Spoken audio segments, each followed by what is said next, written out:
Right, first match பின்னி படல் எடுத்துருவாங்க India.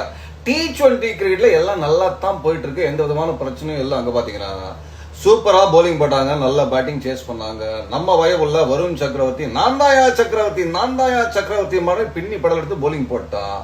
போலர்ஸ்லாம் அப்படியே ஷேக் ஆகிற மாதிரி அபிஷேக் சர்மா வேற லெவலில் அந்த போய் அடிச்சிட்டு இருக்கான். அந்த குதிரை ஸ்பெஷல் குதிரைங்க, நான் நிறைய முறை சொல்லியிருக்கேன், கமெண்ட்ரிலும் சொல்லியிருக்கேன், என்னோட பதிவிலும் சொல்லியிருக்கேன். வேற லெவல் பிளேயர் அந்த அபிஷேக் சர்மா. பாருங்க, நிறைய சாதனைகள் T20 கிரிக்கெட்ல வாட்சி நின்று இருப்பான் அந்த பையன். வருண் சக்கரவர்த்தியை சாம்பியன்ஸ் டிராஃபில கன்சிடர் பண்ணிக்கலாம் சகோ. அதுக்கு காரணம் பாத்தீங்கன்னா T20 கிரிக்கெட்ல அந்த பையன் வேற லெவலில் போலிங் போட்டுட்டு இருக்கான்.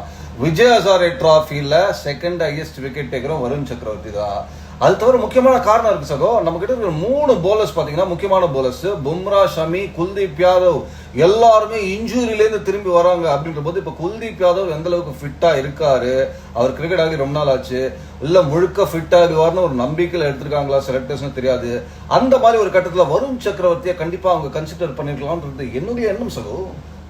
எனிவே முதல் மேட்ச் வின் பண்ணியாச்சு சகோ. ரொம்ப நாள் கழிச்சு வின் பண்ண மாதிரி ஒரு ஃபீலிங்கே இருக்கு சகோ. நொந்து நூலாய் நூடுல்ஸா இருந்த நமக்கு ஒரு நம்பிக்கையை கொடுத்திருக்காங்க இந்த T20 கிரிக்கெட். அதனால வாழ்த்துக்கள் டீம் இந்தியா, பின்னி படல் இங்கிலாண்ட.